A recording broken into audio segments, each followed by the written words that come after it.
پیارے بچوں، اب آپ سے درخواست ہے، ساتوں زمین ساتوں آسمان سے بھاری بھرکم کلام الہی کا نور اپنے سینے میں رکھ کر گناہوں کی گلیوں میں گھومتے مت پھرنا، گناہوں کے مناظر دیکھتے مت پھرنا، اور کاروں اور بہاروں کو دیکھ کر رال مت ٹپکانا۔ یہ کاروں اور بہاروں والے، ان کے دلوں کے اندر اتنے اندھیرے ہیں دوستو، پیارے بچوں میں آپ کو کیا بتاؤں۔ یہ بڑے بڑے کاروں والے اور بہاروں والے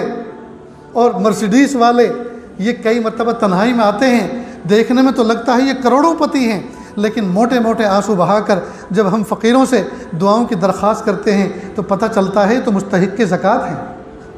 یہ تو 200 کروڑ میں ڈوب گئے ہیں، یہ تو 300 کروڑ میں ڈوبے ہوئے ہیں، یہ تو کار اور ان کا بنگلہ اور ان کا کارخانہ، ان کی فیکٹری سب بیچ دے تب بھی جا کے بینکوں کے قرضے ان کے ادا نہیں ہوں گے، یہ تو مستحق کے زکوٰۃ ہیں۔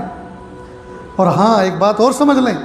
جب کبھی کسی دنیا دار کے مالی حالات میں کرائسس آتے ہیں، سب سے زیادہ توجہ اگر ان کی کسی کی طرف ہوتی ہے تو علماء مشائخ کی طرف ہوتی ہے، انہی کا فون کر، حضرت دعا کر دیجئے اللہ رب العزت بیڑا پار کر دے، بہت بری طرح پھنسا ہوں۔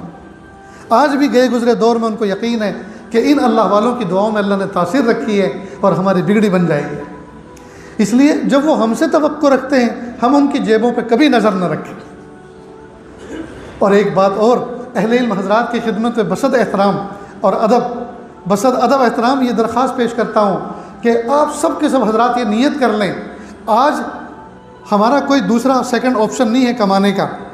یہی تقویٰ ہے، یہی فتویٰ ہے، تنخواہ لیں اور پڑھائیں، دین کی خدمت کریں،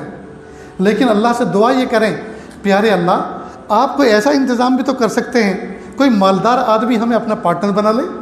سلیپنگ پارٹنر، کہ بس آپ تو ہمارے لیے دعا کرتے رہنا اور دعا کر کے ہمارے بزنس میں آپ اپنا حصہ لگا لو، اتنے % ہم آپ کو اپنا سلیپنگ پارٹنر بناتے ہیں۔ ایسا عین ممکن ہے، بڑے بڑے مالدار ایسا کر لیتے ہیں، بہت سے اللہ کے ولیوں کو اپنے بزنس پہ شریک کر لیتے ہیں اور وہ بہت زبردست تجارت کرتے ہیں، کیونکہ ان کی دعائیں ان کو ملتی رہتی ہیں اور ان کا حصہ وہ پہنچاتے رہتے ہیں۔ تو ہو سکتا ہے ایسا کچھ ہو، تو نیت کریں اللہ جب آپ ہمیں کوئی سیکنڈ آپشن دے دیں گے مال کا، تو ہم نے جہاں پڑھایا ہے پائی واپس کر دیں گے، تاکہ قیامت کے دن ان صحابہ کرام کی صف میں کھڑے ہونے کا موقع ملے جنہوں نے دین کی خدمت بغیر کسی معاوضے کے کی۔ اس کا مطلب یہ ہرگز نہیں کہ اس وقت جو تنخواہ مل رہی ہے یہ نعوذ باللہ ناجائز نہیں، یہی تقویٰ ہے، یہی فتویٰ ہے کہ آپ تنخواہ لے کے دین کی خدمت کریں، اگر نہیں کریں گے تو گھروں میں فاقے آئیں گے، یا کچھ دوسرا کمائیں گے تو مدرسوں کو کون سنبھالے گا، ان درسگاہوں کو، ان بچوں کو کون سنبھالے گا؟ تو تقویٰ بھی یہی ہے، فتویٰ بھی یہی ہے کہ آپ تنخواہ لے کے خدمت کریں، لیکن نیت یہ رکھیں اگر زندگی بھر کوئی ایسا نظام نہیں بن سکا کہ ہم نے لی ہوئی تنخواہ واپس نہیں کی، اتنا مال نہیں ملا، تو انشاءاللہ قیامت کے دن اس نیت کی برکت سے اللہ صحابہ کرام کے صف میں کھڑا کریں۔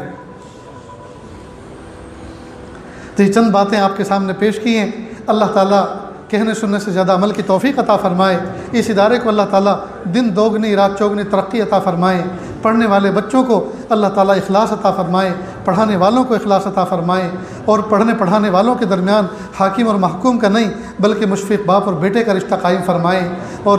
جن بزرگ کی نسبت پر یہ ادارہ چل رہا ہے اللہ ان کی روحانی نسبتیں کہ اللہ صبح قیامت تک اس میں باقی رہیں، کبھی بھی کوئی ایسا شر وجود میں نہ آئے جس کی وجہ سے ادارہ بدنام ہو، ادارے کا نظام بدنام ہو، یہ ادارہ کسی تکلیف میں آ جائے۔ اللہ تعالیٰ ان مرحومین کی برکتوں سے اور ان کی دعاؤں کی ان نسبتوں کی برکت سے اللہ تعالیٰ ہمیشہ اس کو